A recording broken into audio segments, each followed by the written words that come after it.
It's the same every night. Not tonight, please. What's different? I'm not sure. There's something going on with my heart. Like tonight was going to lead to something very good. They were the hottest couple in Hollywood. Frank and Ava loved each other and fought a lot, but she said something terrible in November 1952. Ava said the 9 shocking words after ending her pregnancy in secret. When he found out the truth, Sinatra broke up for good. He took some sleeping pills. He cut his wrists. Even after they got divorced, he still sent her flowers every year.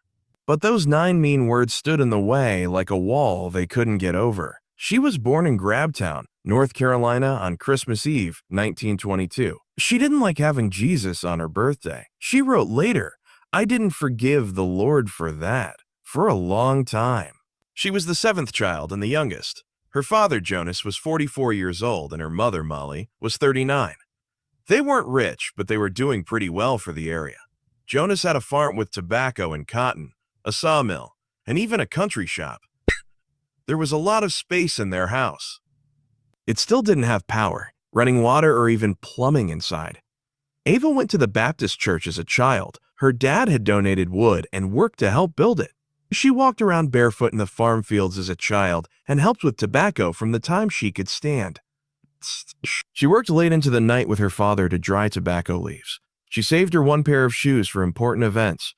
She would always remember how it felt to be barefoot. She felt calm when she walked on warm dirt, even when she was a Hollywood star.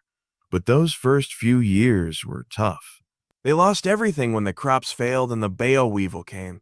It used to be that the family owned the land, but now they rent it out. It wasn't easier going to school. People made fun of Ava for wearing used clothes. Then there was another blow. When Ava was 11, the school where her mother worked closed down in 1934.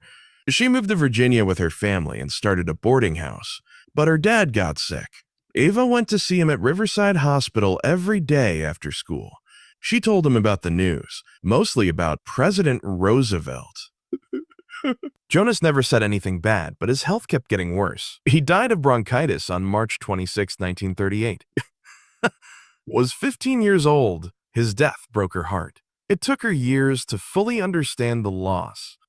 One time, she cried at Grace Kelly's wedding just because she saw a dad lead his daughter down the aisle. She thought to herself, "I wish I had a father like that to lean on."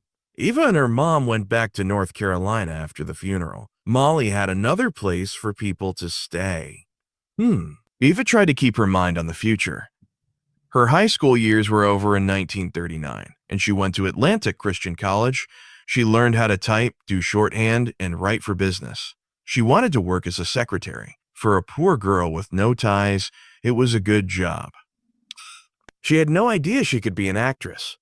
She had never been trained or been on stage before, and her southern accent was really thick, that people from other places couldn't understand her. But everything changed when they went to New York City in the summer of 1940.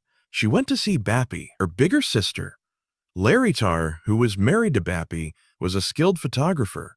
He drew some pictures of Ava to give to their mom. One of those pictures, which showed a beautiful woman in silence, ended up in his Fifth Avenue office window. As she walked by, a young law clerk from Lowe's Theaters saw the picture and said that someone should send her information to mention to him. Larry did that very thing. He made copies all night and sent them to the New York office of MGM. They were shocked. Ava was asked to do a screen test by MGM. It wasn't a real tryout. She did nothing but walk, turn, and arrange flowers. It wasn't even worth it to record her voice. It was hard to understand her southern drawl, but Louis B. Mayer, the head of the studio, saw the tape and said, "She's great. She can't sing, act, or talk." She got a deal with MGM for $50 a week. Ava, who was 18 years old at the time, came to Hollywood with her sister as a grown-up. She only had one pair of shoes and a cardboard bag. She had no experience at all. There was a sneaky phrase in her contract that let MGM lower her pay to $35 a week for up to 12 weeks a year.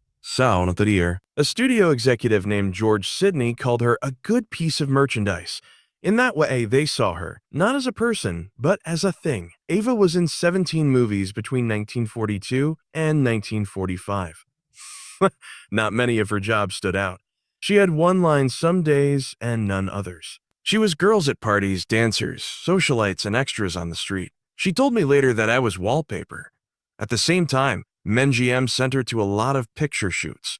They put on swimsuits and underwear for her and sent the pictures to books for boys in other countries. She was famous for her looks, not for what she could do. MGM was trying to shape her behind the scenes. To get rid of her accent, they put her in speech classes. They showed her how to walk, sit, smile, and stand like a proper lady. Hair and makeup artists were always messing with her hair and makeup. It hurt Ava. She was so scared of being seen by the camera that she would drink to calm down. It was rare to get real acting lessons. The only person who ever took the time to help her was actor Charles Laughton. Gregory Peck once told her she should try playing on stage. MGM said no. That's what they wanted her to do, but she wasn't ready. After that, she took her first real shot. Ava played the lead role in Whistle Stop in 1946, a dark movie about a woman who falls in love with 3 different men when she goes back to her hometown. George Raft played her love interest and suggested she get the part. Critics could still see how new she was, but she had a lot of promise. The movie got mostly good reviews. It meant a lot to Ava. Finally, someone thought she was more than just pretty. Brand manager Mark Hellinger was one of them. After seeing Whistle Stop, he wanted her right away for his next movie. The Killers was the movie, which was based on an Ernest Hemingway short story. Universal borrowed her for 7 weeks and paid MGM $1,000 a week. Ava was making $200 every month. That shows how badly they thought she was worth. On August 28th, The Killers came out. 1946. It made $10,341 in one theater on its first day, $3,000 more than any movie had ever made there. A feeling came over me. 4 Oscars were given to it, and Ava became a star. For years, her part as Kitty Collins, the mysterious and seductive main character of the movie, set the tone for how she was seen on screen. Even Hemingway liked it a lot. He kept a copy of the movie at home and showed it to people who came over. He said Ava had caught exactly what he had thought of her. A woman who was hot and sad at the same time, scary and soft. He even tried to get her to be in more movies based on his books. MGM did keep her on a short leash, though. Gregory Peck asked her to be in a play, but MGM wouldn't let her. Why? Having so much power over her made it hard for her to grow. Ava found ways to get around it, though. In the 1950s, she played a lot of different and risky parts. Women from mythology, like duchesses and noblewomen. To show her range, she wanted people to see it. Even in The Barefoot Contessa, where she played a beautiful dancer who became a movie star, Ava insisted on putting pain and desire under the surface. It all changed when Magambo came out in 1953. John Ford, the director, didn't even want her at first. He was thinking about Maureen O'Hara. Ava said Ford was the meanest person in the world because he was so mean. During shooting in Kenya, things got so bad that Clark Gable left the set after seeing them fight very badly. But by the end of shooting, she loved Ford in a strange way. Even though there was a lot of chaos, Magambo was a huge success. It made $8.03 million and cost $3.01 million to make. Even better, Ava was nominated for her first Oscar for it. She almost got the New York Film Critics Award because of how charming and deep she was seen by critics. It didn't matter that she lost the Oscar to Audrey Hepburn. She had finally shown what she could do. Eva and Grace Kelly became close off-screen during that shoot. In the middle of Africa, in a tent, they drank fake champagne. After that, Grace would always send Ava a birthday gift, no matter where she was in the world. Next was The Barefoot Contessa, which came out in 1954. It was shot in Rome and other places in Italy, and it made her famous all over the world. MGM loaned her $200,000 and 10% of the movie's gross, which is more than $1 million. It was a $1 million deal for the company. Ava won $60,000. She didn't like being called the world's most beautiful animal after the movie, but she couldn't get away from it. She played Maria Vargas, a dancer who became a star. Rita Hayworth was the inspiration for the role. Some reviewers didn't like how moody and mysterious the movie was. Bogart, who worked with her, didn't like being around her.